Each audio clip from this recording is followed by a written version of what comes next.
Assalamualaikum warahmatullahi wabarakatuh. Waalaikumsalam warahmatullahi wabarakatuh. Baik, Bapak Kepala Sekolah, Bapak Karim Gunibala, Sarjana Pendidikan dari Kepala Sekolah SMP Negeri Tobayagan. Pertama-tama saya menyampaikan terima kasih kepada Bapak Kepala Sekolah yang mana pada pagi hari ini sudah boleh meluangkan waktu bersama saya, Stefan Bilalang, calon guru penggerak angkatan 11 dari Bolangono Selatan. Untuk saat ini dilakukan wawancara pada Bapak berkaitan dengan pengambilan keputusan yang berdasar dengan dilema etika maupun bujukan moral yang ada. Jadi saya menyampaikan terima kasih dulu kepada Bapak karena saat ini sudah mengizinkan saya untuk mewawancara Bapak. Dan pertama-tama Pak Kepala Sekolah, saya mau bertanya dulu apakah Bapak berkenan untuk saya wawancara di saat ini, Pak? Berkenan, siap. Oke, baik Pak. Dan saya saat ini sedang melakukan perekaman Pak untuk dimasukkan di dalam tugas demonstrasi kontekstual. Apakah Bapak berkenan untuk saya rekam? Berkenan, siap. Oke, baik. Terima kasih Pak Kep untuk izinnya. Dan saat ini saya akan mulai untuk wawancara kepada Bapak Kepala Sekolah. Bisa ya Pak? Bisa. Oke, baik. Pak, di sini ada 8 pertanyaan yang akan saya tanyakan kepada Bapak. Dan ini berkaitan dengan pengambilan keputusan Bapak selaku kepala sekolah di Sekolah SMP Negeri Tobayagan.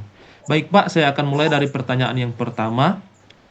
Bagaimana Bapak selama di sekolah mengidentifikasi kasus-kasus yang merupakan dilema etika atau bujukan moral? Saya mengidentifikasi dilema etika ketika ada situasi yang melibatkan konflik antara dua nilai atau prinsip yang penting. Misalnya ketika aturan sekolah harus dipatuhi, tetapi di sisi lain ada pertimbangan kesejahteraan murid yang tidak boleh diabaikan. Biasanya saya menganalisis situasi berdasarkan dampak terhadap siswa dan melihat apakah keputusan tersebut akan bertentangan dengan nilai-nilai kebajikan seperti keadilan atau empati. Terima kasih. Oke, baik. Berarti di sekolah Bapak mengidentifikasi kasus-kasus tersebut dan menentukan apakah itu dilema etika atau bujukan moral. Seperti itu ya, Pak? Ya, Oke, baik. Pertanyaan selanjutnya, Pak. Bagaimana Bapak Kepala Sekolah menjalankan pengambilan keputusan di sekolah untuk kasus-kasus di mana ada dua kepentingan yang sama-sama benar atau sama-sama mengandung nilai kebajikan? dalam situasi seperti ini, saya berusaha menimbang dampak dari setiap opsi dengan mempertimbangkan kepentingan jangka pendek dan jangka panjang. Saya sering berdiskusi dengan rekan kerja untuk mendapatkan sudut pandang yang lebih luas. Selain itu, saya memperhatikan kebijakan sekolah dan juga mencoba untuk tetap konsisten dengan prinsip-prinsip moral seperti memastikan kesejahteraan siswa terjaga tanpa mengabaikan aturan yang ada. Terima kasih. Oke, berarti di sini saya melihat Bapak sangat konsisten di dalam melakukan pengambilan keputusan berdasarkan apa ya, dilema etika yang terjadi ya, Pak.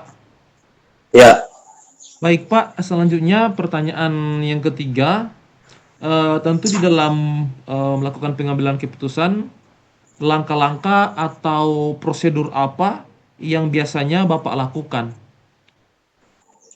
langkah pertama yang saya ambil adalah mencoba memahami konteks masalah dari semua sisi. Saya bercerita dengan pihak-pihak terkait, seperti siswa, guru lain, atau bahkan orang tua. Jika diperlukan, setelah itu saya berdiskusi dengan tim sekolah atau pimpinan untuk mencari solusi yang seimbang. Jika diperlukan, saya akan memberikan waktu untuk refleksi dan konsultasi sebelum mengambil keputusan. Terima kasih. Oke, baik Pak. Berarti di sini Bapak langkah-langkah atau prosedur yang Bapak lakukan itu melibatkan seluruh warga sekolah ya, baik guru, siswa Ya, maupun tim-tim sekolah yang lain, begitu ya Pak? iya, Pak. Oke, baik Pak. Pertanyaan selanjutnya Pak, hal-hal apa saja yang Bapak anggap efektif dalam pengambilan keputusan pada kasus-kasus dilema etika, Pak? Yakni salah satunya hal yang saya anggap efektif adalah melibatkan perspektif dari berbagai pihak. Sebelum membuat keputusan, ini membantu saya melihat situasi dari sudut pandang yang berbeda. Selain itu, mengambil waktu untuk refleksi, baik secara individu maupun bersama tim. Sangat penting untuk memastikan bahwa keputusan yang diambil benar-benar telah dipertimbangkan secara matang dan adil. Terima kasih. Oke, baik Pak. Luar biasa untuk hal-hal yang Bapak anggap efektif, yaitu saya juga menangkap di sini Bapak melibatkan warga sekolah yang lain di dalam pengambilan keputusan tersebut. Baik Pak, masih ada pertanyaan di sini yang saya mau tanyakan, yaitu apa saja Pak tantangan dalam pengambilan keputusan pada kasus-kasus dilema etika yang Bapak hadapi, Pak? Jadi tantangan saat ini terbesar adalah menemukan keseimbangan antara kepentingan yang bertentangan. Misalnya, bagaimana caranya agar aturan tetap ditegakkan, tetapi pada saat yang sama kebutuhan murid tetap diperhatikan. Tekanan waktu juga menjadi faktor, karena terkadang keputusan harus diambil dengan cepat. Selain itu, ada kalanya tidak semua pihak merasa puas dengan keputusan yang diambil. Terima kasih. Oke, baik Pak. Eh, Ketika Bapak mengambil suatu keputusan pada kasus-kasus dilema etika, apakah Bapak kepala sekolah memiliki jadwal tertentu Pak dalam menyelesaikan kasus dilema etika atau Bapak langsung menyelesaikan di tempat? Ya, baik. Tergantung pada situasi. Jika masalah tersebut memerlukan penanganan segera, saya mencoba menyelesaikannya di tempat dengan langkah-langkah yang cepat, namun tetap mempertimbangkan prinsip-prinsip etika. Namun untuk kasus yang lebih kompleks, saya lebih memilih untuk menunda keputusan agar ada waktu untuk diskusi dan refleksi sehingga solusi yang diambil benar-benar tepat. Oke. Terima kasih. Oke, baik Pak. Berarti di sini sesuai dengan konteks kasus ya. Jadi kalau ada kasus yang mungkin tidak terlalu sulit, Bapak langsung mengambil keputusan di tempat ya. Tapi kalau ada kasus yang Ya, lebih kompleks, mungkin Bapak akan menunda untuk mengambil keputusan dan membicarakan dengan guru-guru lain begitu ya, Pak? ya. Oke, baik Pak. Nah, pertanyaan yang selanjutnya Pak, apakah ada seseorang atau faktor yang membantu Bapak dalam pengambilan keputusan pada kasus-kasus dilema etika? Oke ya. Dukungan dari rekan-rekan guru dan pimpinan sekolah sangat membantu. Mereka sering memberikan masukan yang sangat berharga. Selain itu, tim bimbingan konseling juga berperan penting dalam memberikan perspektif psikologis yang lebih mendalam mengenai kesejahteraan siswa, yang sangat membantu dalam pengambilan keputusan. Terima kasih, Pak. Baik, berarti di sini dukungan yang Bapak harapkan itu ada dari guru-guru semua ya Pak, dan dari mungkin orang tua juga, siswa juga ya, untuk membantu Bapak dalam pengambilan keputusan di mana kasus-kasus tersebut adalah berkaitan dengan dilema etika seperti itu ya Pak. Ya, Baik Pak, ini pertanyaan terakhir Pak untuk wawancara di hari ini Pak. Eh, Kira-kira Pak, pembelajaran apa yang Bapak bisa petik dari pengalaman pengambilan keputusan terkait dengan dilema etika ini Pak? oke baik. Saya belajar bahwa tidak ada keputusan yang sempurna, tetapi yang penting adalah memastikan bahwa keputusan diambil berdasarkan nilai-nilai yang benar dan dengan pertimbangan yang matang. Selain itu, penting untuk tetap terbuka terhadap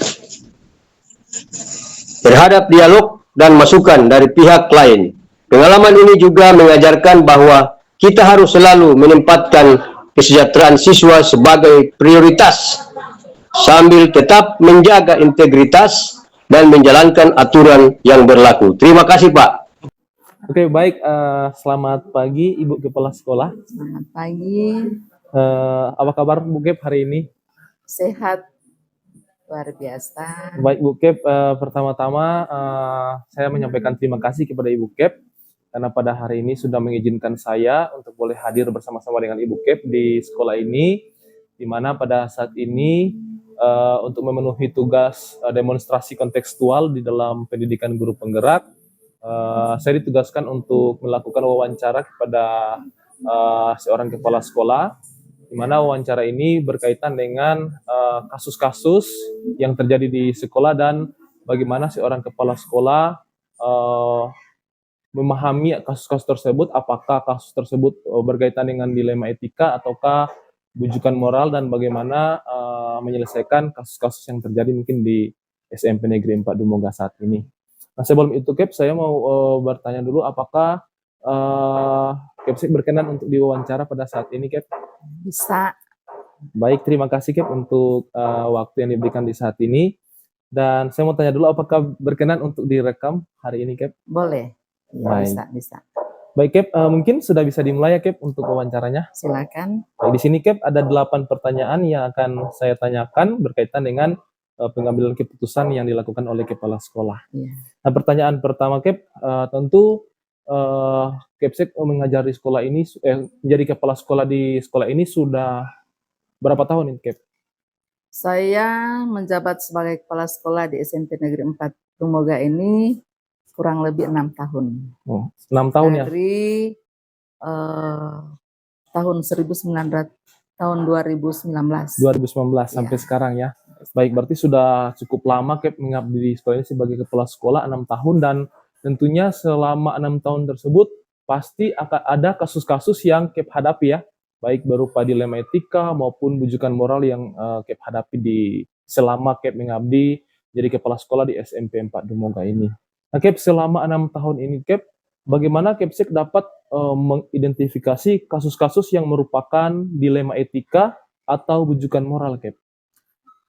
Untuk mengidentifikasi dilema atau bujukan-bujukan moral, tentu selama kurang lebih 6 tahun saya melaksanakan tugas sebagai kepala sekolah, tentu banyak permasalahan-permasalahan yang muncul, yang terjadi di sekolah, baik siswa maupun guru. Nah, tentu kita harus bisa melihat kasus apa yang terjadi. Ya, jadi pertama kita lihat dulu, apakah permasalahan itu masuk di permasalahan yang susah, yang sulit. Karena memang dalam pelaksanaan tugas, apalagi berhadapan dengan anak-anak siswa SMP, sering terjadi hal-hal yang bisa membuat tidak nyaman. Ya. Jadi kita lihat dulu apa permasalahan yang terjadi. Itu kalau di siswa.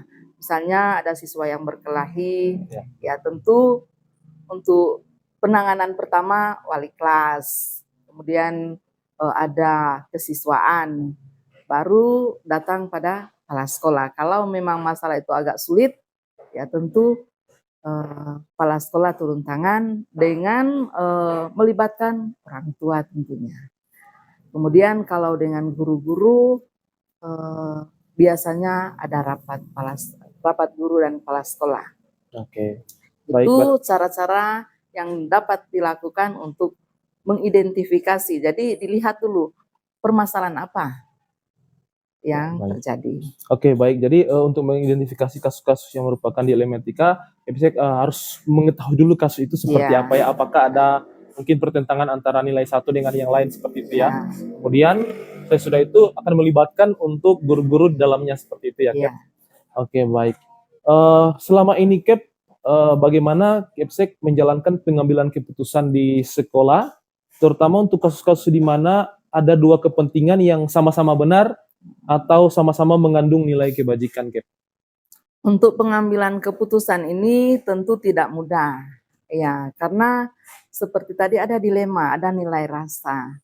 Jadi untuk pengambilan keputusan ini bukan langsung keputusan kepala sekolah. Ya. Tentu sebagaimana yang saya katakan tadi, kalau terjadi dengan siswa misalnya, ada wali kelas, ada kesiswaan, kemudian harus ada orang tua. Nah, untuk pengambilan keputusan tidak langsung membenarkan sepihak. Iya. Ya, jadi dipelajari dulu apa kasusnya, bagaimana kasusnya, kemudian tentu ada pertimbangan-pertimbangan dengan tidak lepas dari aturan-aturan yang ada. Iya. Itu dalam pelaksanaan pengambilan keputusan. Oke, baik. Nah, waktu Kepsek melakukan pengambilan keputusan, langkah-langkah atau prosedur seperti apa yang biasa Kepsek lakukan selama ini, Kep? Untuk pengambilan keputusan, langkah-langkah atau prosedur seperti yang saya katakan tadi. Ya. Jadi harus berembuk dulu. Kasusnya sudah ada toh, kemudian dipanggil misalnya kalau di sekolah biasanya ada struktur. Iya, Ya. jadi ada misalnya bagian kurikulum, bagian kesiswaan, ada humas, harus berembuk. Berembuk. Iya, berembuk. Supaya keputusan yang diambil itu tidak merugikan orang lain. Iya, betul. Iya. Jadi mungkin begitu. Ya, jadi tidak mengambil keputusan secara sepihak Kepsek sendiri, Ya. tetapi harus bersama dengan Iya. warga sekolah yang ada ya. Iya. Seperti itu. Nah, menurut Kepsek hal-hal apa saja yang selama ini Kepsek anggap efektif dalam pengambilan keputusan pada kasus-kasus dilema etika, Kep?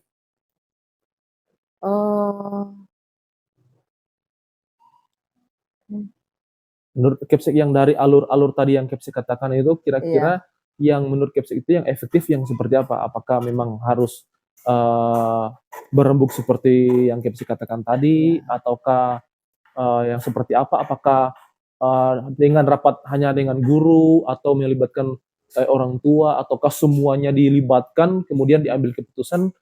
Jadi dalam rangka pengambilan keputusan itu, sebagaimana saya katakan tadi, tidak boleh hanya keputusan sepihak toh. Jadi harus hasil rembuk berdasarkan aturan, harus didasarkan pada aturan. Jadi misalnya kalau pelanggaran yang dibuat itu sudah jauh sekali, ya tentu misalnya biasanya kan ini toh ada terjadi perselisihan atau perkelahian antara siswa. Kemudian tidak dapat diatasi lagi di sekolah, tentu misalnya ada kepala desa, ada pihak yang berwajib yang bisa, kalau memang tidak bisa diatur di sekolah. Ya, tapi selama ini, selama saya jadi kepala sekolah, belum pernah ada seperti itu. Semua masih bisa ditanggulangi di sekolah. Semua kasus yang ada. Jadi penanggulangan kasus selalu didasarkan pada aturan. Kemudian pertimbangkan lagi dengan masalah yang terjadi. Tidak langsung disalahkan pada sepihak. Oke. Berarti dalam hal ini memang Kepsek sudah melakukan pengambilan keputusan berdasarkan dilema etika yang terjadi ya, Kep, seperti itu ya. Baik, ini pertanyaan yang kelima, Kep.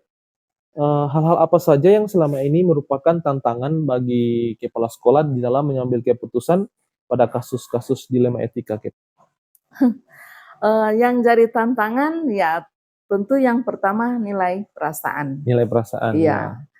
Ada yang mau disalahkan, ada yang mau dibenarkan, memang itu jadi tantangan. Ya, tetapi sebagaimana yang saya katakan tadi, harus ada keputusan.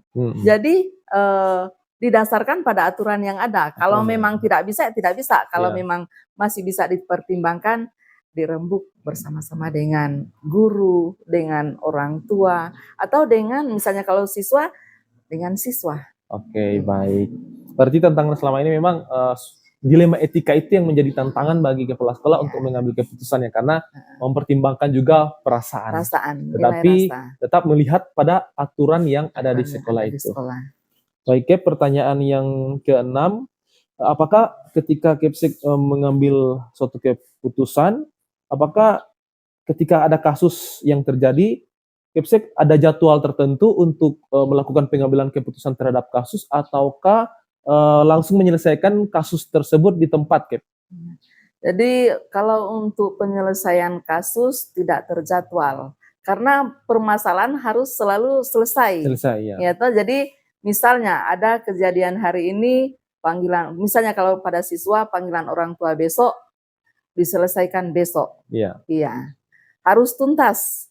Karena ingat siswa mungkin tidak terjadi di sekolah, terjadi di jalan Iya. atau di mana. Jadi harus selesai. Jadi setiap ada permasalahan kalau dengan siswa tentu harus diselesaikan, Oke. tidak dijadwalkan. Kemudian kalau dengan guru atau pegawai juga misalnya ada biasanya kalau dengan guru kehadiran ya sudah mungkin banyak tidak hadir atau apa, tentu dipanggil, diberikan arahan atau pembinaan. Diterima ya syukur, kalau tidak terima kan salah sendiri toh. Iya, Yang betul. penting sebagai kepala sekolah selalu mengingatkan hal-hal yang baik. Iya. Ya, jadi tidak dijadwalkan, Tidak dijadwalkan. sesuai dengan peristiwa atau kejadian yang ada. Oke, berarti langsung diambil diselesaikan. diselesaikan di saat itu juga ya. Iya. Baik. Nah, pertanyaan ketujuh, Cap, adakah seorang atau faktor-faktor apa yang selama ini mempermudah atau membantu Kepsek dalam pengambilan keputusan? Mungkin rekan guru atau siapa yang membantu Kepsek? Ya, jadi kalau di SMP Negeri 4 Tumboga dalam pengambilan keputusan tidak hanya kepala sekolah, karena ada struktur kan, ada kepala sekolah, ada wakil, ada kesiswaan, ada humas. Ya, jadi dalam pengambilan keputusan selalu dibicarakan bersama, dikomunikasikan bersama dalam pengambilan keputusan. Oke, berarti di dalam hal ini ada banyak faktor dan ada banyak orang yang membantu Kepsek untuk mengambil keputusan, baik itu dari guru, dari mungkin dari orang tua dan warga sekolah yang ada ya, Kep? Iya. Itu.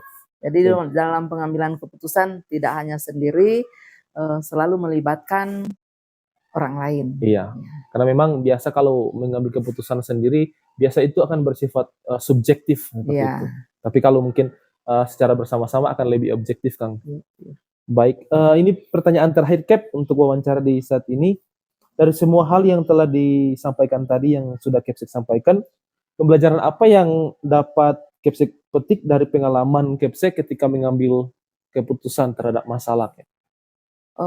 Untuk pembelajaran ketika saya menjabat sebagai kepala sekolah, banyak hal-hal yang kadang membuat saya agak sulit untuk mengambil keputusan, tetapi harus. Jadi selalu saya belajar bagaimana cara untuk bisa mengatasi berbagai hal atau berbagai masalah. Misalnya mempelajari kasus, kemudian mengambil tindakan untuk memberikan satu keputusan. Oke, baik, Cap, mungkin itu saja pertanyaan dari saya untuk wawancara di saat ini. Terima kasih untuk waktu yang sudah Kepsek berikan di saat ini, dan terima kasih juga karena saat ini Kepsek sudah bersedia untuk diwawancara. Dan apabila ada pertanyaan-pertanyaan yang mungkin kurang berkenan di hatinya Kepsek, saya mohon maaf. Terima kasih untuk saat ini. Selamat siang. Terima kasih. Selamat siang. Berikut analisis dan hasil refleksi saya berdasarkan wawancara yang sudah saya lakukan bersama dengan 2 orang kepala sekolah. Yang pertama adalah hal-hal menarik dan pertanyaan mengganjal. Berdasarkan hasil wawancara dari kedua kepala sekolah, menunjukkan bahwa kepala sekolah dalam mengambil keputusan yang berkaitan dengan dilema etika dilakukan dengan hati-hati, di mana kepala sekolah dalam pengambilan keputusan mereka melibatkan rekan guru atau bahkan orang tua, sehingga pengambilan keputusan dari kasus-kasus yang merupakan dilema etika dapat dilakukan dengan tepat dan baik. Dan itulah hal menarik dari wawancara bersama kepala sekolah yang ada, yaitu dalam pengambilan keputusan mereka berfokus pada keputusan bersama.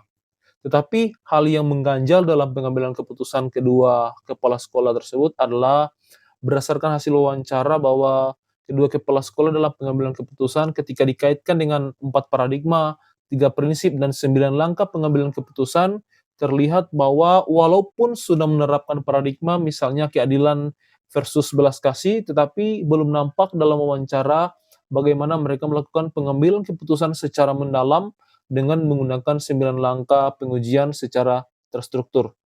Yang kedua, persamaan dan perbedaan. Dari hasil wawancara, terdapat persamaan antara kepala sekolah dalam melakukan pengambilan keputusan, yaitu sama-sama melibatkan rekan-rekan guru dan bahkan orang tua sampai kepada guru BK. Terdapat juga perbedaan dari kedua pimpinan dalam mengambil keputusan, yaitu satu pimpinan dalam pengambilan keputusan berdasar pada kesejahteraan murid dan nilai-nilai yang ada, sementara pimpinan yang lain belum nampak pengambilan keputusannya berdasar pada pertimbangan apa. Tetapi di sini hal yang menonjol adalah bagaimana kedua pimpinan mengatasi tekanan atau kasus dengan cara yang berbeda, di mana cara yang berbeda ini menunjukkan gaya kepemimpinan mereka. Selanjutnya, rencana dan pengukuran efektivitas. Rencana ke depan untuk mengatasi kasus-kasus dilema etika para pemimpin atau kepala sekolah perlu untuk meningkatkan kemampuan mereka dalam menerapkan prosedur 9 langkah pengambilan keputusan dengan menggunakan 4 paradigma dan 3 prinsip. Penting juga untuk membuat suatu sistem yang baik dalam menangani kasus-kasus yang berkaitan dengan dilema etika. Dan untuk mengukur efektivitas, perlu melakukan refleksi seperti yang dikatakan oleh pimpinan SMP Negeri Tobayagan, tetapi juga melakukan tindak lanjut terhadap hasil refleksi yang ada. Selanjutnya adalah penerapan pengambilan keputusan. Kedepannya, saya akan menerapkan prinsip-prinsip pengambilan keputusan dilema etika, di mana dalam pengambilan keputusan, saya akan melibatkan rekan guru dan pihak-pihak lainnya. Langkah yang perlu saya lakukan adalah dalam komunitas belajar, saya akan berbagi praktik baik tentang pengambilan keputusan yang tepat ketika diperhadapkan dengan kasus dilema etika. Seperti penting untuk melakukan pengujian dengan 9 langkah pengujian, di mana di dalamnya harus memperhatikan 4 paradigma dan 3 prinsip pengambilan keputusan. Selain itu juga, pengambilan keputusan harus berdasar pada 3 hal, yaitu berpihak pada siswa, berdasarkan nilai-nilai kebajikan, dan tentunya bertanggung jawab.